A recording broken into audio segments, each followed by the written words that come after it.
আসসালামু আলাইকুম রহমতুল্লাহ। ১৯তম নিবন্ধনধারী সকল ভাই বোনেরা আপনারা কেমন আছেন? আশা করি ভালো আছেন। তো ইনশাআল্লাহ অতি শীঘ্রই আমাদের নিবন্ধন এই যে সার্কুলারটা এসে যাবে ইনশাআল্লাহ। আর অপেক্ষা করাবে না। অতি শীঘ্রই দিয়ে দিবে। তো যারা ইসলামের ইতিহাস থেকে প্রিপারেশন নিচ্ছেন, গত সপ্তাহে আমি একটা ভিডিও আপলোড করছিলাম। এটার মধ্যে অনেকে জানতে চাইছেন যে আমি যে কোয়েশ্চেন গুলা যে করছি, এগুলার অ্যান্সার গুলো আমি কই পাবো? এগুলার অ্যান্সার আপনারা যেকোনো বই খুঁজে পাবেন। ১৯তমর অনেক বই বাজারে আসছে। আর আমি যে বইটা ফলো করতেছি, আমার কাছ থেকে যদি বইটা নিতে তাহলে পিডিএফ নিতে পারবেন আমার কাছ থেকে। আমার কাছ থেকে পিডিএফটা সংগ্রহ করার জন্য আমার ডেসক্রিপশন বক্সের মধ্যে আমার হোয়াটসঅ্যাপ নাম্বার থাকবে। এটাতে যোগাযোগ করে আমার কাছ থেকে পিডিএফটা সংগ্রহ করতে পারবেন।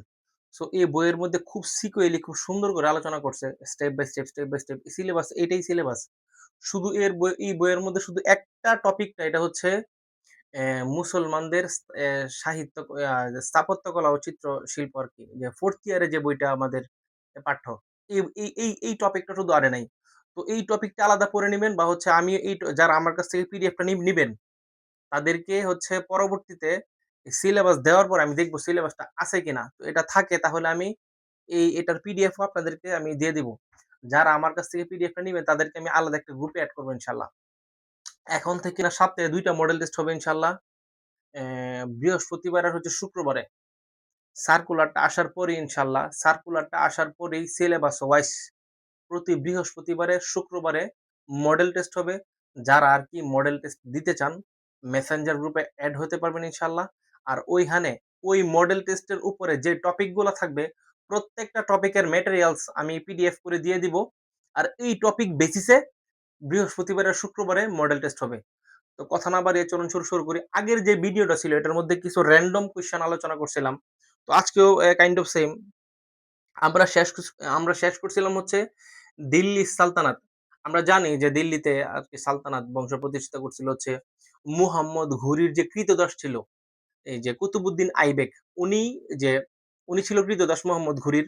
তো উনি সালে ১২০৬ সালে এই দিল্লি সালতানাত বংশ প্রতিষ্ঠা করছিল। সালতানাত মানে হচ্ছে বা এই যে এই ক্রীতদাস বংশ। এটার আরেকটা নাম হচ্ছে আপনার মামলুক বা দাস বংশ। এই আরকি। আর উনি উনি আপনার ১২০৬ থেকে ১৫২৬ সাল পর্যন্ত এই মোটামুটি ৩২০ বছরের মতো এই সালতানাত বংশ টিকে ছিল। এর মধ্যে ৫ টা বংশ আরকি এই সালতানাত বংশের ভিতরেই, মানে ৫ টা বংশ এই যে স্টেপ বাই স্টেপ আরকি রাজত্ব করছে। আম মামলুক বা দাস বংশ, এরপর খলজি বংশ, আলাউদ্দিন খলজি যেটার প্রতিষ্ঠাতা। এরপরে তুগলক বংশ, সৈয়দ বংশ আর লুদি বংশ। আমরা জানি যে সালতানাত বংশ ইব্রাহিম লোদির কাছে ১৫২৬ সালে জহিরুদ্দিন মোহাম্মদ বাবর কর্তৃক যে এই সালতানাত বংশের আরকি পতন হয় পানিপথের ১ম যুদ্ধের মাধ্যমে।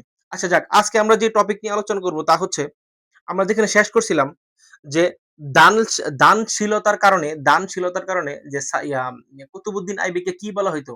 উনাকে বলা হইতো লাখ বক্স বা মানে ও প্রচুর দান করত, যার কারণে ওকে বলা হতো লাখ বক্স বা লাখপতি। আচ্ছা, দিল্লির সালতানাতের প্রকৃত প্রতিষ্ঠাতা কে?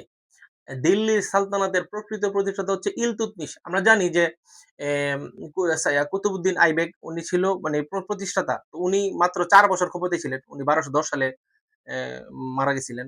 তো উনার পরবর্তী যে কাজগুলা, যেমন এই যে কুতুব মিনার, এটা প্রতিষ্ঠা করছিল কিন্তু কুতুবউদ্দিন আইবেক।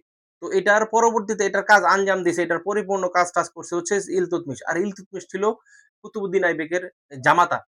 তো এই সালতানাত বংশের প্রকৃত প্রতিষ্ঠাতা ইলতুৎমিশ। এই ইলতুৎমিশ কি করছিল? ইলতুৎমিশ উনার এগুলার দিল্লি সালতানাত বংশ আলোচনা করব। তো ওই টাইমে এই টপিক গুলো আলোচনা করব। আচ্ছা, কিছু বইয়ের নাম, র‍্যান্ডম কিছু বইয়ের নাম যেগুলা আগে আলোচনা করছিলাম যে আইনে আকবরী। আইনে আকবরী এই বইটা কি? আইনে আকবরী এই বইটা রচিত কিছু গুরুত্বপূর্ণ বই।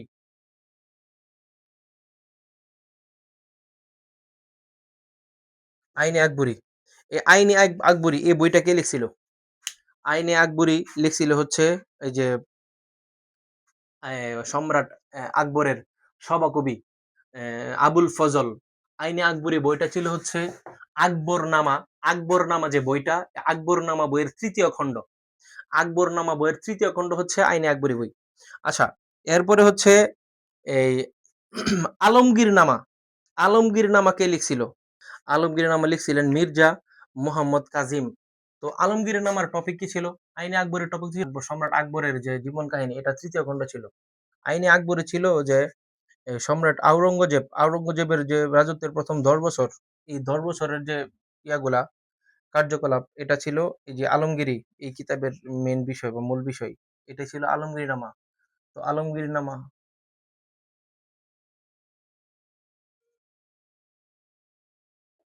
আচ্ছা, এরপরে হচ্ছে এই যে আরেকটা বই ছিল শাহজাহাননামা।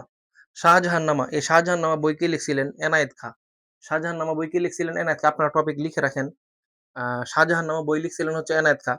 আর যারা হচ্ছে এই যে আমি যেখান থেকে আলোচনা করতেছি, যে বই থেকে আলোচনা করছি, এটা পিডিএফটা যারা চান আমার কাছ থেকে, খুব সুন্দর করে সিকুয়েলি বইয়ের মধ্যে দেওয়া আছে। তো এটার পিডিএফটা আমার কাছে সংগ্রহ করুন, আমার হোয়াটসঅ্যাপে নক দিন, আমি আপনাকে দিয়ে দিচ্ছি নামমাত্র একটা মূল্যে, মাত্র 50 টাকা। আচ্ছা, এরপরে বলছে ইবনে বতুতা। ইবনে বতুতা কি গ্রন্থ লিখছিলেন? রিহালা গ্রন্থ, এটা বলছিলাম। এরপরে বলছে ইকবাল নামাই জাহাঙ্গীরি কে লিখছিল? ইকবাল নামাই জাহাঙ্গীরি কে লিখছিল? এটা হচ্ছে মুতামাদ খান। তারপরে বলছে উম, তুজুক তুজুক ই জাহাঙ্গীরি লিখছেন কে? জাহাঙ্গীর, তুজুক ই জাহাঙ্গীরি কে লিখছিলেন? জাহাঙ্গীর সম্রাট নিজেই এই বইটা লিখছিলেন। তুজুক ই জাহাঙ্গীরি কে লিখছিলেন? সম্রাট জাহাঙ্গীর নিজেই এই বইটা লিখছিলেন।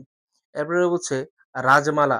রাজমালা হচ্ছে ত্রিপুরা রাজ্যের একটা যে গ্রন্থ, যে ত্রিপুরা মানে ত্রিপুরা রাজ্যের বংশানুক্রমিক যে ইতিহাসটা, একজনের পর একজন কোন কোন রাজারা এই ত্রিপুরা রাজ্য শাসন করছে, এই ইতিহাস নিয়ে লেখা হচ্ছে বইটা হচ্ছে রাজমালা। আচ্ছা, এরপরে সম্রাট হুমায়ুন। সম্রাট হুমায়ুনের জীবন কাহিনী নিয়ে একটা বই লেখা হয়েছিল, যে হুমায়ুন নামা। এই বইটা লিখছিল সম্রাট হুমায়ুনের আপন বোন, যে বাবরের কন্যা গুলবদন বেগম। লিখছিল কে? গুলবদন বেগম। তাহলে মানে হুমায়ুন নামা কে লিখছিল? গুলবদন বেগম। উনি ছিলেন সম্রাট হুমায়ুনের আপন বোন আর হচ্ছে বাবরের কন্যা। আচ্ছা, তারিকে মুবারক শাহী, এটা কে লিখছিল? তারিকে মুবারক শাহী লিখছিল ইয়াহিয়া বিন আহমদ বিন আব্দুল্লাহ। তো এই তারিকে মুবারক শাহীর যে টপিক, বিষয় কি ছিল? তারিকে মুবারক শাহী হচ্ছে মোহাম্মদ বিন সামের আর হচ্ছে মোহাম্মদ ঘুরির, এদের যে দিল্লির সালতানাত, মোহাম্মদ ঘুরির, মোহাম্মদ সামের, এদের যে শাসন কার্য আকারে ১৪০০ প্রায় ১৫ শতক পর্যন্ত, এই এই এই যে এই সাল আর এদের শাসনগুলা এই বইয়ের টপিক ছিল। আচ্ছা, এরপরে বলছে কিরাত উস সাদাইন, এটা কে রচনা করছিল? আমির খসরু রচনা করছিল।